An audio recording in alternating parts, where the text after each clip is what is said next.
Woohoo! It looks like we are live. Good morning, good morning, good morning, good morning, good morning, good morning, good morning. 8:36 a.m. in the morning on Wednesday, April 16th, 2025. Mark Kulak, Houstonic.live. And we went through Good Morning, Tastic. Good morning, good morning, good morning. I had to go through a whole bunch of various iPad updates. Whole lot of work. And I have my Dado mug here filled with high-powered hot chocolate. Good morning, Leslie. Good morning, Leslie. And the reason for the short title is because I had to schedule and cancel and reschedule this program, I don't know, a dozen times, give or take. Eventually, I just got tired typing it out. So what we're going to do this morning is we're going to walk through the contributions and of Dr. Judy Mikovits, who has come to our attention early, at least I became aware of her existence early in the COVID-19 pandemic when she immediately they had a book ready to go with her co-author, Dr. Kent Heckenlively, called Plague of Corruption, Restoring Faith in the Promise of Science. Now, I'm sure I speak for many people here where I was early in the pandemic as far as, what I thought was virology and my particular fears of different types of pathogens and what viruses could do or couldn't do and all of that stuff was very different. And I didn't know who to believe at all. I was skeptical, a little bit more skeptical of people that arrived on the scene polished and as prepackaged heroes. Like, here's a person, they just had their book out. There was that Mickey Willis film highlighting Judy Mikovits. I think it was called Plandemic. And it was just all tied up with a bow. Like, here's all of the stuff that you need to know to navigate all of the misinformation about the pandemic. Hey, good morning, Vilma. Good to have you here. Buenos dias. Hello, Aaron. Hello, Christy. I'm trying to listen to the previous video. It's whatever. Look at it this way. Isn't it good to have something in the queue? Isn't it good to have a little bit of a queue back up here? So Judy Mikovits came to our attention. She was put out there. And, I mean, look, just because someone happens to have certain material available or becomes visible at a certain period of time, that isn't in and of itself reasons to dismiss someone. But, like, I started doing programs in 2019. And it would be wrong to just overlook that. Like, why is that? Well, I can tell you my explanation, and that is that I started to do this online research thing sometime around late 2016, 2017. And I was a big believer that it was necessary to do everything. It sounds ridiculous right now, but, everything to save President Trump from all of the attacks in 2019. I felt as though that was an important thing to do, and I knew that I was reaching the limit of how much more research I could do in my job or how much impact I could have in a large corporation. So I certainly didn't know that there was a pandemic coming or COVID-19 was going to happen, but that timing is suspicious. It is what it is. And people should highlight that. And then eventually, my contributions should speak for themselves. And if someone still doesn't believe that, well, that's fine. That's their right. I haven't been convincing enough.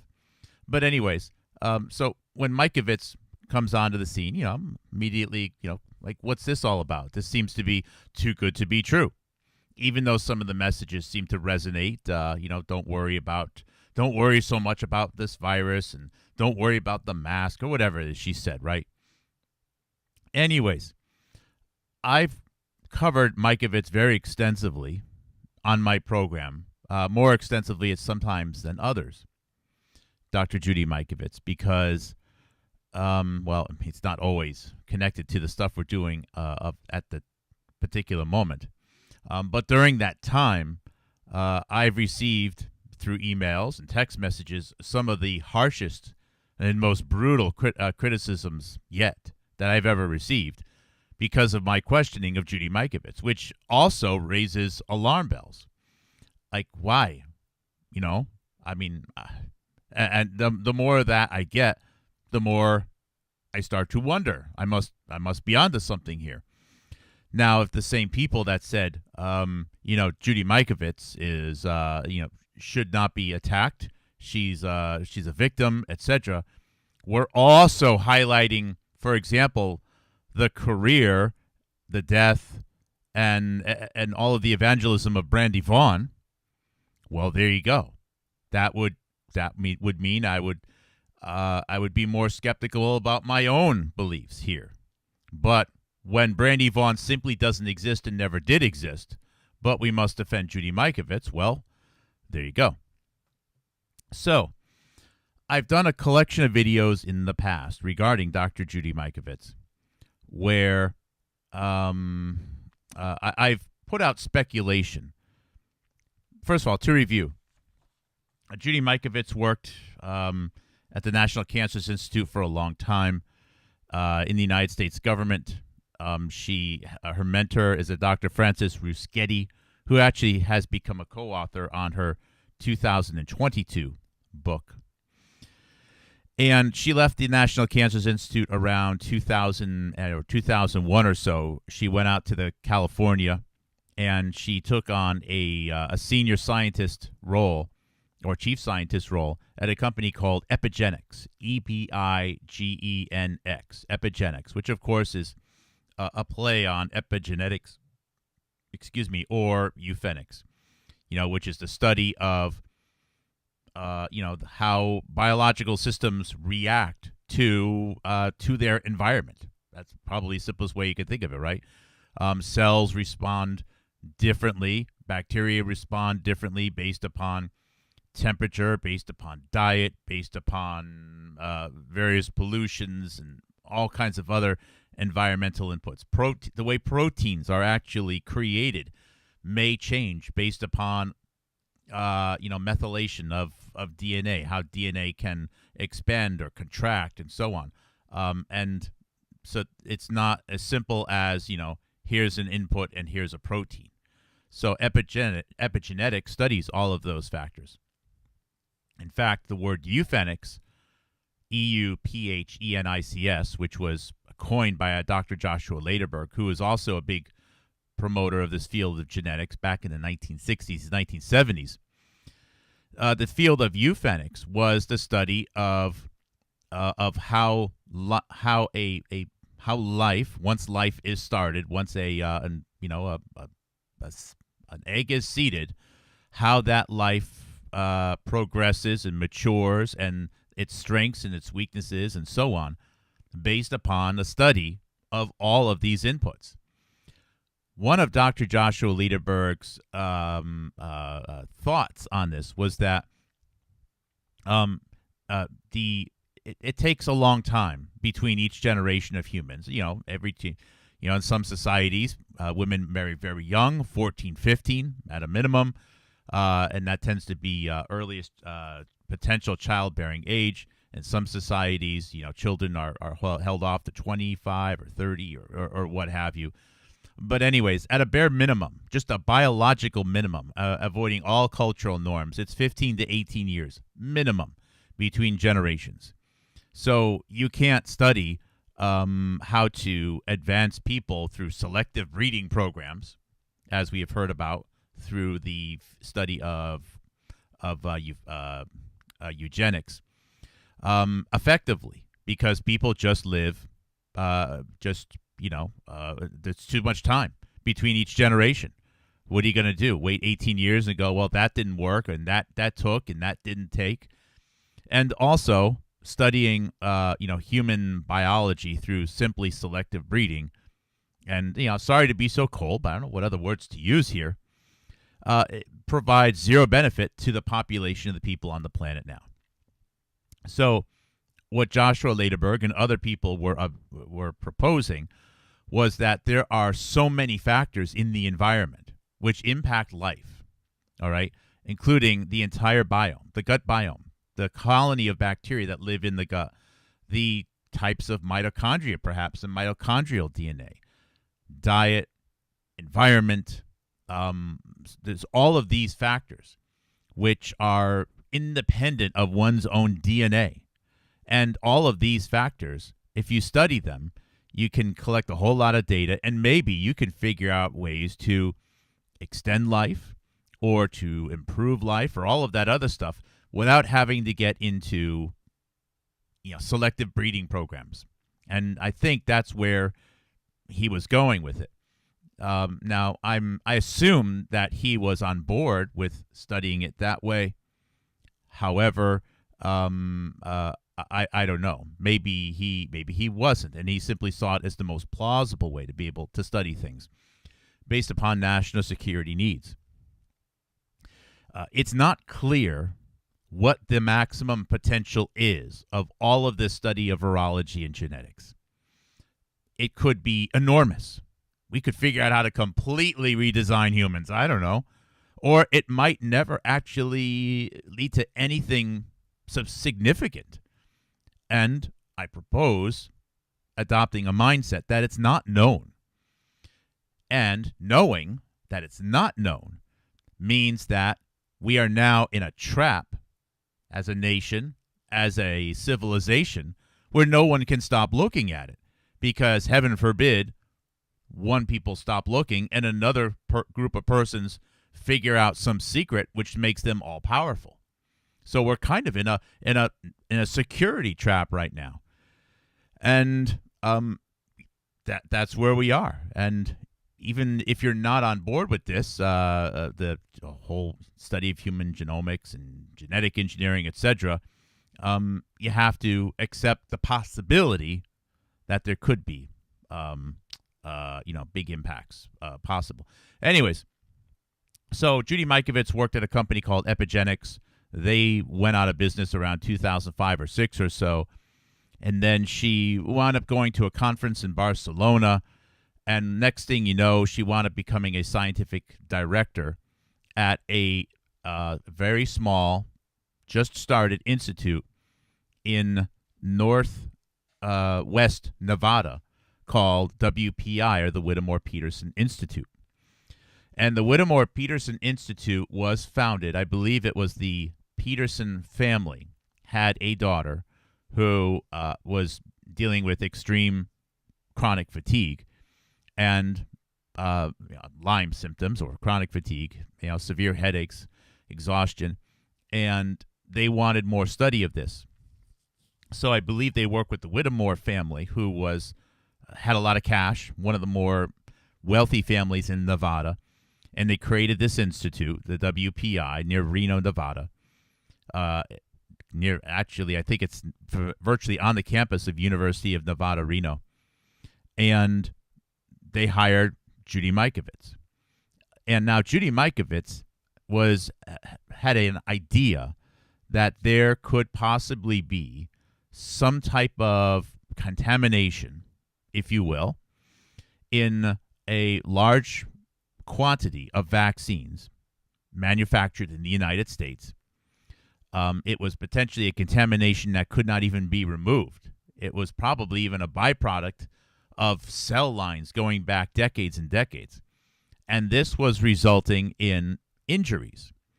This was resulting in damage, which led to the symptoms of chronic fatigue, etc. And what she had called this was something called XMRV, and I know I probably expand upon the initialism improperly, but xenotropic murine retroviruses, where it's mouse viruses basically have somehow embedded themselves into all of these vaccines. And this was her intuition, And when she started to do her work at this institute, this Whittemore-Peterson Institute in Northwest Nevada, Judy Mikovits came to the conclusion that this XMRV, this mouse retrovirus contamination, was indeed correlated and possibly causal with chronic fatigue. All right. Sounds like it's progress.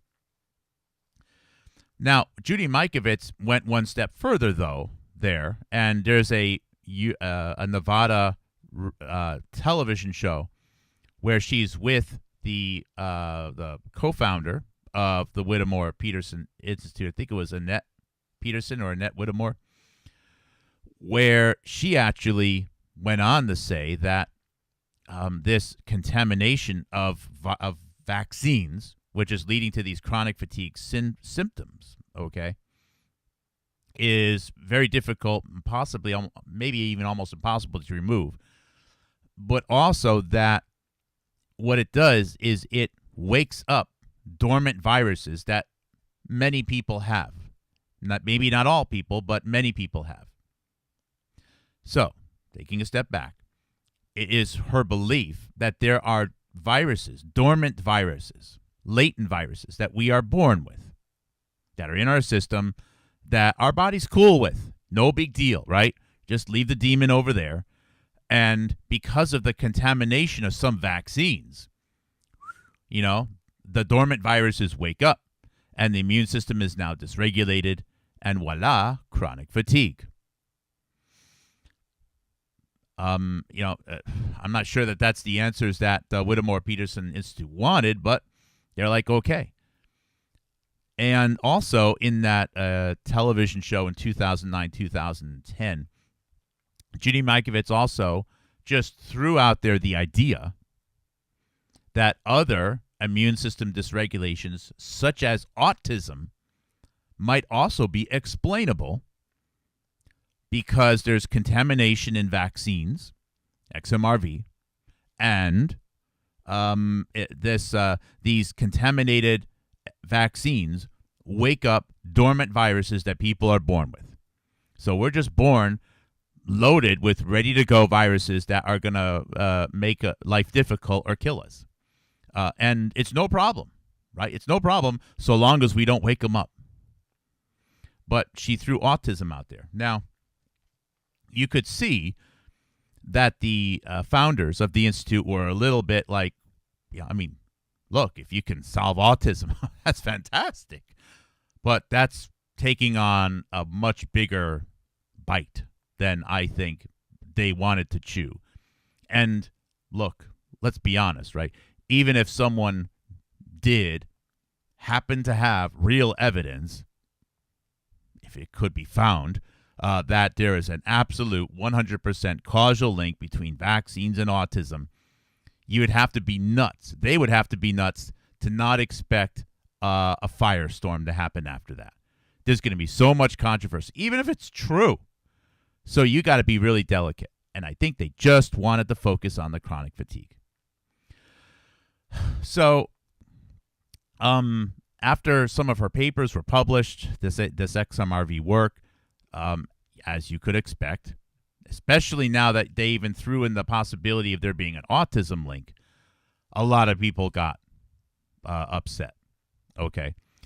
Now, before that, like 2009 or so, Judy Mikovits was actually getting a lot of public attention. You could find mentions of her in Los Angeles Times, New York Times, etc., where, and even people like Vincent Racconello, This Week in Virology, would show that, or would actually mention her in a very positive way, like, hey, this is really promising, this XMRV link with chronic fatigue, etc. They were all, and maybe this will help people with Lyme disease and so on and so forth. So people were really encouraged by that. But then autism was added, and then around 2010, 2011, it was suggested that this link was weaker than she suspected, and that the data that she was providing itself contained, how would you say, bad samples, that there was contamination in the samples themselves that she was using. So there was, as expected, a firestorm. And then there was one retraction that was requested in her papers, which were published in Nature and a variety of other magazines or publications. And then eventually there was another retraction done. So that work was retracted. And there was also an FBI. Suddenly the Whittemore family became targeted by the FBI for some financial issue, which I think was actually made up, or I should say exasperated, simply to have an excuse for the FBI to collect evidence from the Whittemore Peterson Institute. Meanwhile, Judy Mikovits herself was arrested for 5 days, during which time a lot of her digital assets were confiscated, and who knows what happened. Judy Mikovits suggests that it was actually Dr. Anthony Fauci that was responsible, coordinating with other people to collect this evidence, to smear her, to put her in jail for several days, and so on. And as you can imagine, she lost her job, etc., and there's legal fees and so on. So that was all very bad. And this was 2010, 11, 12. You can find very detailed timelines out there of the FBI raids, her arrest, Harvey Whittemore himself actually getting a 2-year jail sentencing. 2 years. Mikovits was only in jail for 5 days. And there you have it. Now, another interesting piece of the backstory here, and boy, I didn't expect to have so much of a backstory here, but the two names that were on the papers that highlighted and described how Judy Mikovits' work was invalid was a Dr. Quan-Te Zhang. That's Kuan-Teh and last name Jeang. He's often simply called Dr. K.T. Zhang, so initials K.T. Zhang. And the other one was a Dr. Mark Weinberg, Wainberg.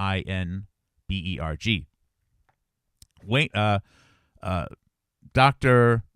Quan-Te Zhang was a serious heavy-hitting star. He was age 50, father of 3, and he worked at the National Cancer Institute and actually was also overseeing a lot of the relationship, I believe, with the NIAID and Fauci. Mark Weinberg was one of the top HIV researchers in Canada. Also noteworthy that Mark Weinberg, although he was in the process of moving to the United States, worked for decades with a Dr. Frank Plummer at the National Microbiology Laboratory in Canada, who is considered to be the top HIV researcher in all of Canada, and who died, I would say a little bit suspiciously, on February 2nd of the year 2020. Also in that laboratory, and friends of both, was a Dr. Guanzhou Chia, who was alleged by many to be the Chinese spy shuttling Ebola back and forth, which is one of the most ridiculous hypotheses you can imagine. If she was actually smuggling Ebola back and forth, why would she send it registered with FedEx? I mean, come on. It's so obvious. But anyways, Judy Mikovits then joined Dr. Kent Heckenlively, who is described himself as having a daughter with autism. And they wrote a book called Plague in 2014. And this book, Plague, was updated again in the year 2017. Now, the book that you see here, Plague of Corruption, is actually a 2020 book. Now, because they all start with Plague, and I apologize for this mistake, assumed that all of these books were kind of similar. I don't know why. I know that's, people are allowed to write books with the same first word, but I saw the same co-authors. I saw Plague, and I actually saw these covers being used interchangeably in different places. So I didn't put too much weight on the possibility that the 2014 and 2017 books written by Dr. Judy Mikovits were pretty different. All right. I don't know how much different, but pretty different. They still all talk about her experience going to jail and everything else. It's still a core part of the story. Okay. And this, of course, is the book that 2020, as the pandemic is starting, COVID-19 pandemic, the movie Plandemic is coming out. This book is getting pushed. And this book, Plague of Corruption, the foreword is by Robert F. Kennedy Jr., and I think you'll find the date in here. And it's co-authored by, I should say it's promoted by Children's Health Defense and Skyhorse Publishing. I think Skyhorse was involved in our earlier books, but not Children's Health Defense. So all of these things are now kind of coming together, as you can see in this particular book. Before I move on, about those two people, the two scientists that stuck out their neck to show that the XMRV work. And Judy Mikovits, by the way, to this day still disagrees with this assessment. She thinks she was wrongly accused here. But the two scientists that accused her in the papers, which led to the retractions of Judy Mikovits' work, and this is Quante Zhang and Dr. Mark Weinberg, are now both dead. Dr. Quante Zhang fell off the top level of a multi-level parking garage at the National Cancer Institute. I don't know how that happens, but, suddenly this guy who, father of three, age 50 or so, wants to, get drunk and fall off a bit. It doesn't make any sense. And the other, Mark Weinberg, died not long after that in 2 feet of water on a beach in Florida. He was in his early 70s, but it was odd how, he just was walking out and then he's dead. It's kind of weird. If you look at both of them, they look like two very healthy guys to me. But anyways, they're both dead. So I don't know of any other scientist who's ever lived that thinks that they were wrongly accused of fabricating data, where within 5 years of after that event, both of the scientists that made the accusation of falsifying data died, and both died suspiciously. But, let's just let that one go for now, but you have to keep that in mind. And this is all necessary backstory. I did not know. So I know that Judy Mikovits was being brought into the orbit of Robert F. Kennedy and Children's Health Defense. All right. But I didn't know how tied into autism she was. And if you go to... let me scoot off to the side a little bit more here. And this, of course, is what led to me wanting to dig in more on this again. If you go to the A's, and click down and go to Autism, AUTIS, Autism file, I've been collecting like little Easter eggs. I'm trying to collect them and organize them and digitize them as many episodes as possible of this magazine called Autism File, which was put out initially by a group in the UK that was led by parents who had children with autism, and was actually started by Polly Tomey, who is now every day you can see on videos with Children's Health Defense. Polly Tomey was linked up with Andrew Wakefield going all the way back to 1997. Now, Polly Tomey has 3 children, and I think her youngest, or second youngest, son has pretty serious autism. And it's been highlighted in the movie Vaxxed, VAXXED, where Polly Tomey is one of the main people in the movie Vaxxed. Let's see here. So you can see Polly Tomey has worked with, basically became the face of autism moms. And even, was posing in a bra on billboards, like 100 billboards in the UK, as part of a way to get, I think it's Gordon Brown, reelected as prime minister, and use this increasing number of quantity of autism as a political tool. That is what this autism thing turned into. Okay. Now, I have observed that it was around October 2016, if you go to the October 2016 issue, remember the election of Donald Trump was in, I didn't download this one yet, was in November of 2016, and he became president in January of 2017. But in this 2016 issue, there's a long article in there, like 4-page article highlighting Judy Mikovits and Kent Heckenlively. And in a very favorable way, of course. They're highlighting the book Plague. Okay, that's great. I was surprised. I didn't know this until a couple days ago. And then by December 2016, with Robert F. Kennedy Jr. now as almost as the face of Autism File magazine. Why are these things getting so connected? Kent Heckenlively did a full article in there, and then it just continues on. Now, Heckenlively wrote another article in the June 2017 episode where Kent Heckenlively highlights two of his heroes. One was Tony Bark, who was a great friend of Brandy Vaughn, who happened to also die at the end of 2019, and again, Judy Mikovits.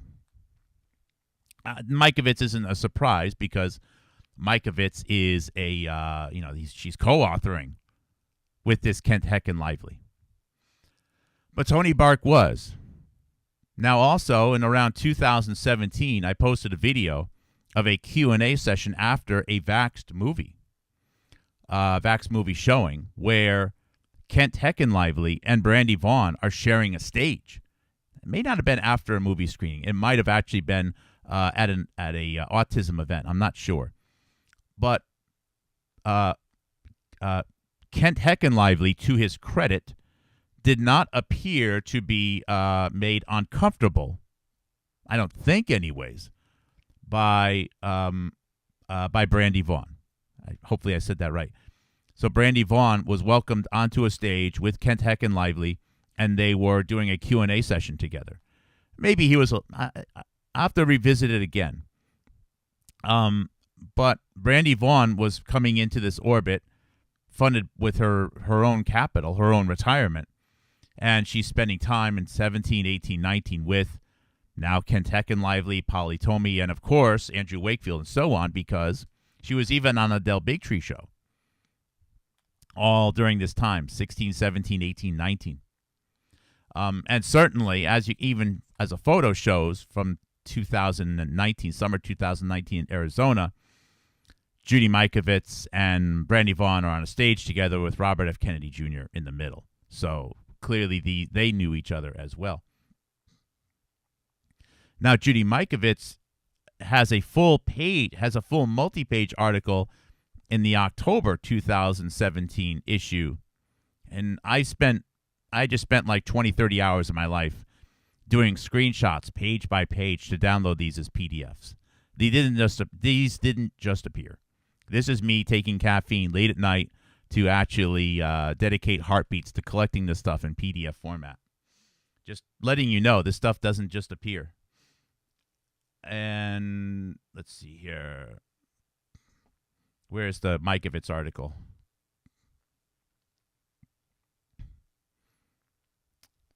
Retroviruses, poorly understood agents of change. Investigating the alarming rise of chronic inflammatory diseases. So, autism is caused, I guess, by inflammation. Inflammation is really the body's response to an injury. Okay. And inflammatory diseases, what diseases causing inflammation? But you can sort of see how she will eventually get to the point of talking about, again, XMRV and dormant viruses. It's almost the same idea that was pitched, 6-7 years ago at the Whittemore Peterson Institute, which was then, they had that FBI raid, that digital assets were collected and so on and so forth. Now it's the same idea, except now it's popping up as autism. Again, all of these things, immune system is being dysregulated, and it's caused because vaccines potentially have things contained within them or remnants of DNA from mice, XMRV, which is causing latent or dormant viruses to wake up. And there you go.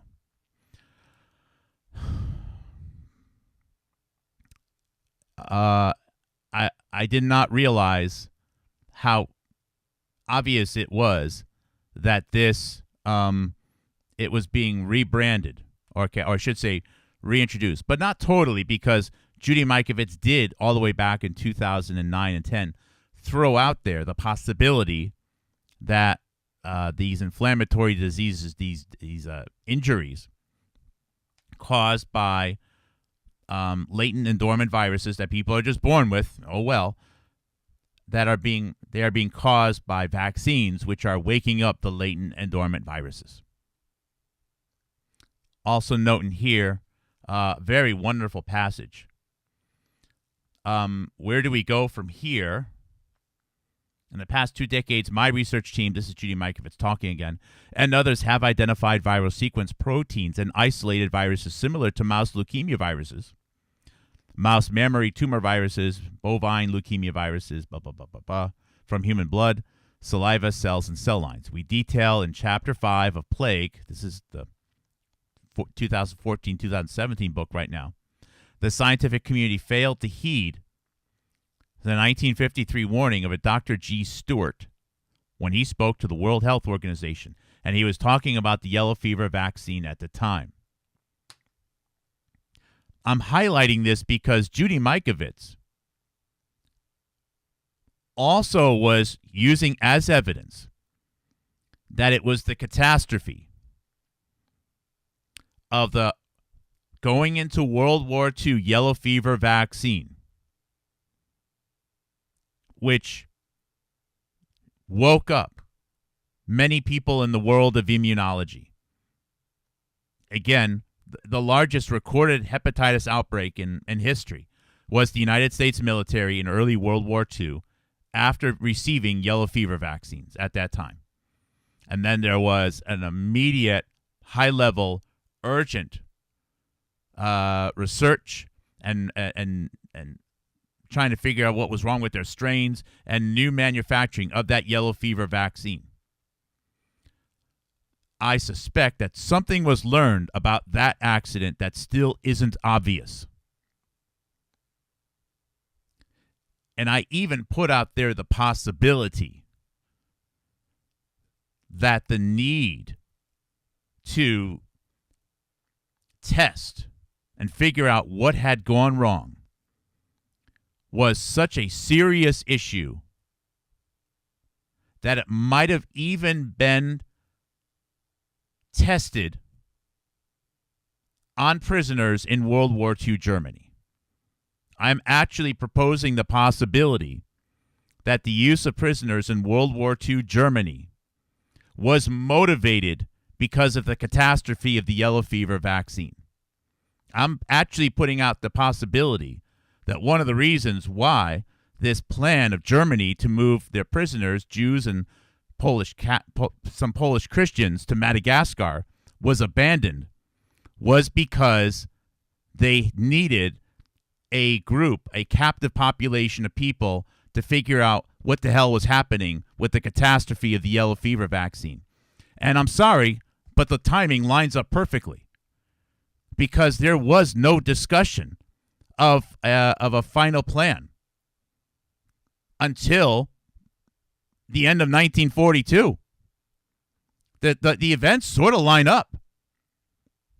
And what's even more horrifying is that around 1941 or 2 or so, there was a young Polish scientist who was really into the piano, Dr. Judy Koprowski, who somehow found his way to get from Poland to Italy, where he then started giving piano lessons in 1941 or so, 1942, to other people connected with the Vatican.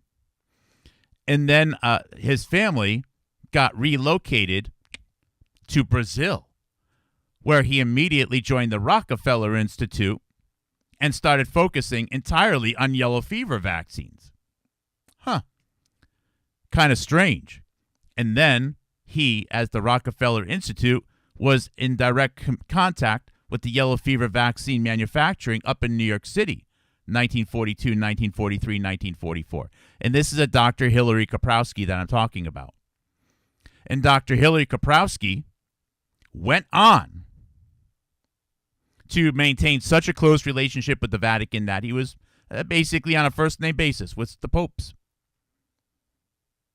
And the Vatican, as we know, not only provided escape and cover for Joseph Mengele, who ran the medical experimentation in World War II Germany in those camps, but also the Vatican was hiding a significant quantity of the information, of the evidence, of the data that Dr. Joseph Mengele actually collected. I don't know how many more incredible points of history we can tie together here.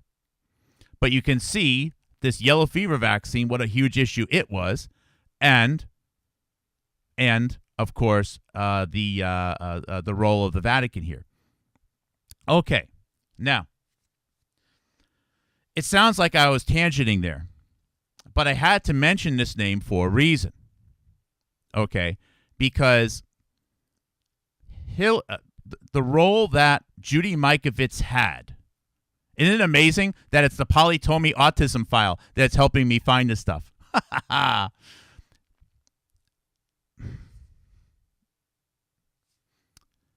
role that Judy Mikovits had, where she was doing this research at the National Cancer Institute, working with a Dr. Ruschetti, where over time and what led up to her role at the Whittemore Peterson Institute, okay, in 2008, 9, and 10, was showing that there is something about vaccines, some genetic relic, I guess, or mouse xenotropic murine retroviruses, I don't know, that was causing latent and dormant viruses to wake up and cause symptoms and diseases such as chronic fatigue, myalgic encephalomyelitis, that's the ME part, maybe even the symptoms of Lyme disease, maybe even autism itself. Okay?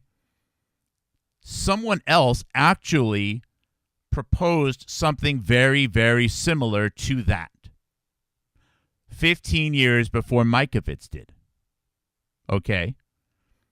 And that person was a Dr. Elaine DeFreitas, who worked at the Wistar Institute in Philadelphia. And Elaine DeFreitas suggested that there were viruses, okay, and maybe even they could be in the blood supply or in vaccines, maybe even that were waking up dormant viruses that were leading to all of these, the symptoms of chronic fatigue, etc. Elaine DeFreitas did that work in the 1980s, and then Elaine DeFreitas, as her research got more and more public, there was incredible scrutiny brought down upon it.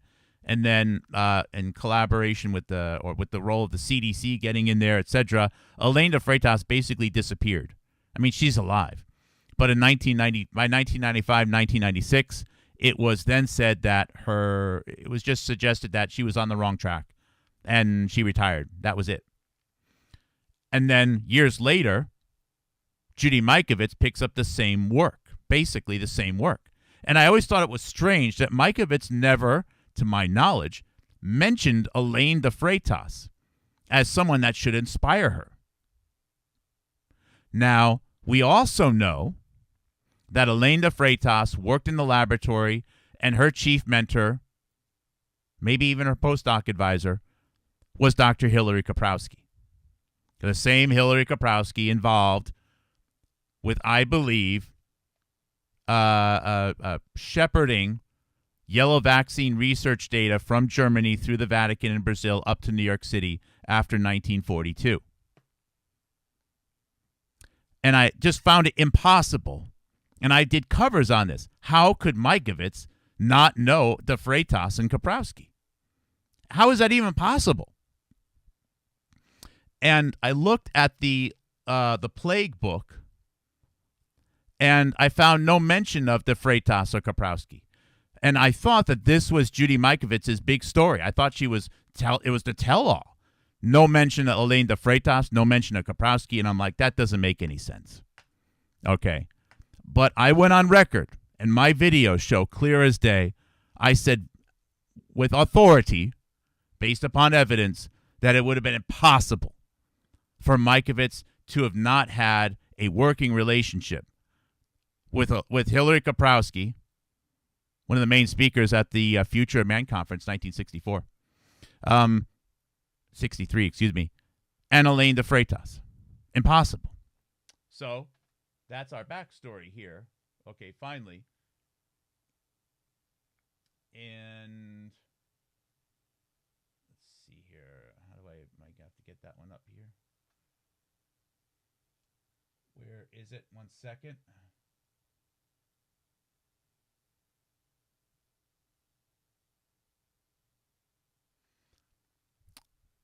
So this is the 2014 version of her book titled Plague. And by the way, I've ordered physical copies of the book of both the 2014 and the 2017 book Plague. You will not find downloadable PDFs for either of these books. They've actually been deleted off of the Internet Archive. You can get it still on Kindle or on Google Play books. So it's, again, I'm not saying that it's all been deleted. I'm saying it is cumbersome to get it. But I'm going to scan in those books when I get them. That'll take another few hours. But then we'll have downloadable, searchable PDF copies with OCR so we can look at those books. But in this book,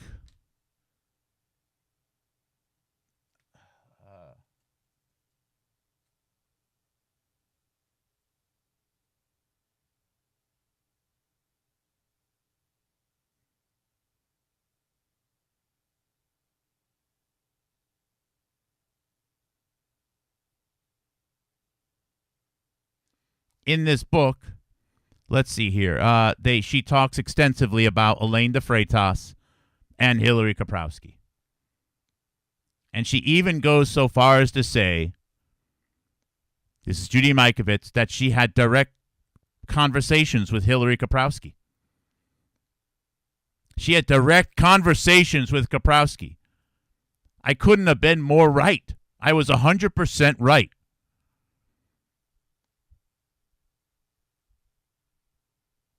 By the way, Koprowski also had an appearance in the United States Congress in October of 2001, I think, where he talked about vaccines against anthrax. Hillary Koprowski was also a co-founder of one of the first big, large biotech companies called Centocor, also, which was loosely affiliated with the Wistar Institute in Philadelphia. Centocor was one of the first big manufacturers of monoclonal antibodies. Centocor Corporation, by the way, several decades later, 2008 or so, 9, wound up having a huge patent dispute regarding proteins, which is some alleged to be one of the most important protein intellectual property issues of the last 20 years or so, where one of the two leading attorneys on that was Les Weinstein, the father of Brett Weinstein.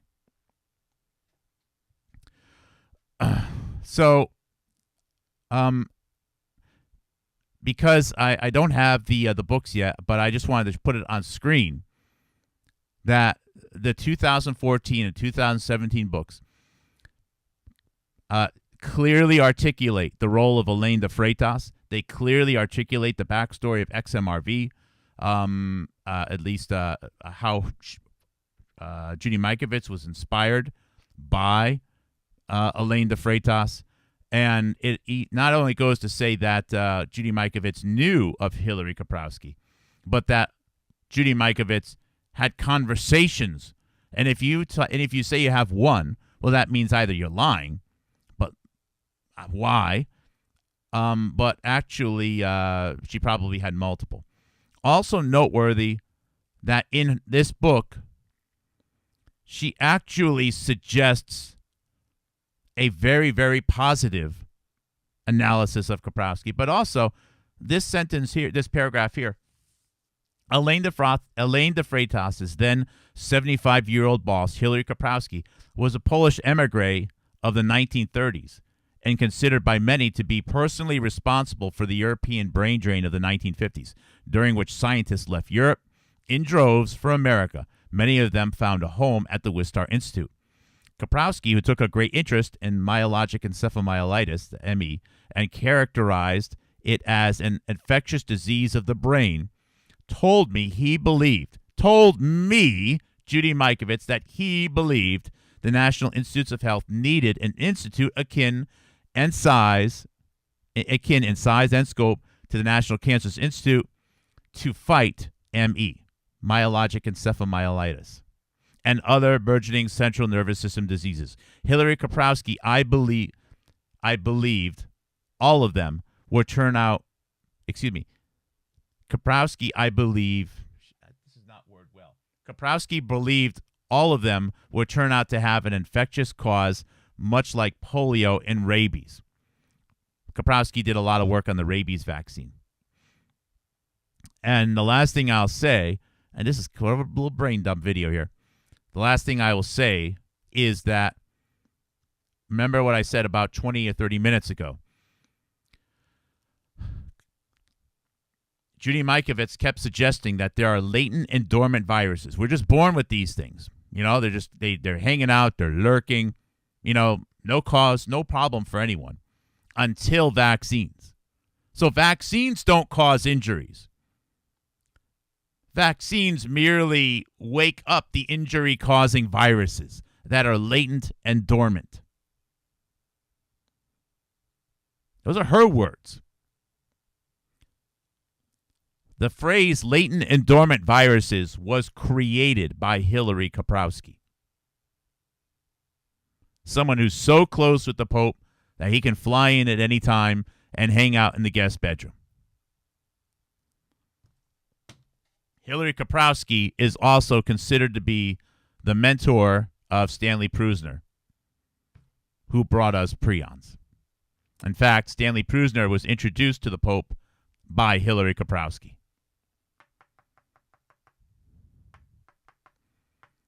I finally got all of this together thanks to reading the Autism file. Oh, now my hot chocolate's going to be cold.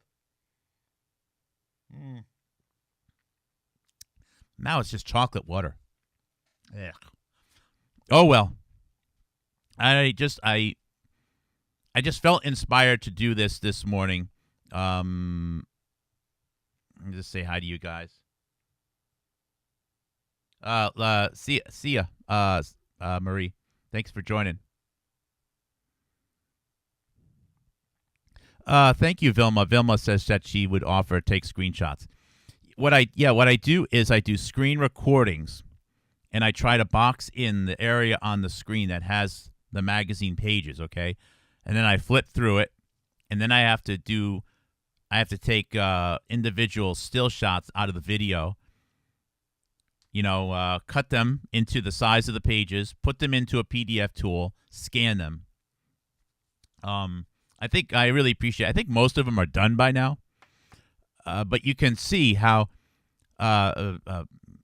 Judy Mikovits and Kent Heckenlivy came into the orbit of the Autism File magazine, and then eventually, of course, Children's Health Defense after October 2016. They were introduced into that. It's also sad that, as a matter of fact, it was actually Judy Mikovits who was one of the stars of the show on the it was one of those group shows, The Ripple Effect, at the end of 2020, and it was recorded just like 2 or 3 weeks after the death of Brandy Vaughn. And it's sad that Judy Mikovits didn't think to say, hey, it's really sad about Brandy Vaughn. You would think that Judy Mikovits would be really shooken up, very upset about all of the people around her who died suspiciously. It's kind of strange. When you start looking at the suspicious deaths of Anthony Fauci, around Anthony Fauci, you see a lot of them kind of also had a connection to Judy Mikovits. Including that Vince Foster, who was found dead in the park of Washington, D.C., with 2 shots to the back of the head by the stepbrother of Judy Mikovits.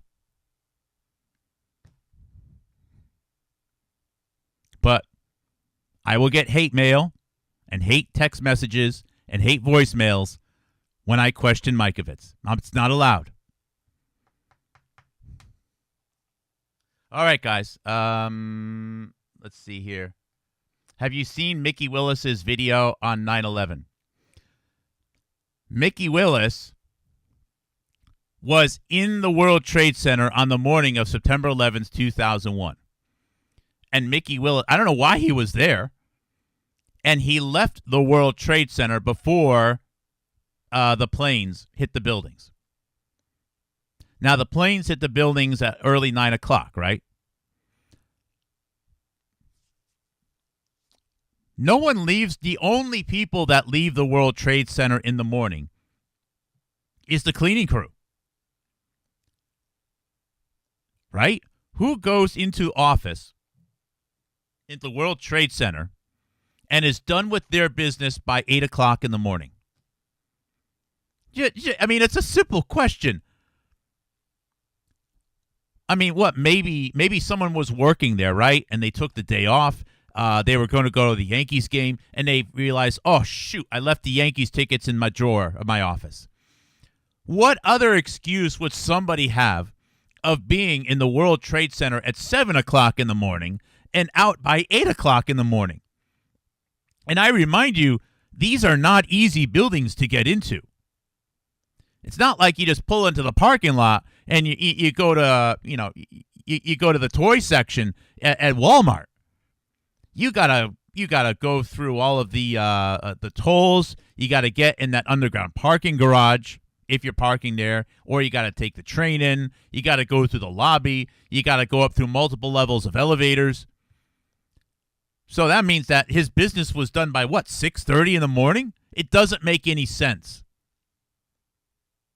And why even lie about something like that? It doesn't, I mean, it's not like he has extra credibility because he happened to be in the building that morning. It doesn't make any sense. It's a first of all, I just don't believe it. I don't believe it at all. But why would he even lie about it? There's no reason to. He could just said he was getting a cappuccino down the street at Starbucks and leave it at that. That would still be suspicious, but it would actually be less suspicious sounding, or sound like less of a lie than saying, "Hey, I was there in the morning."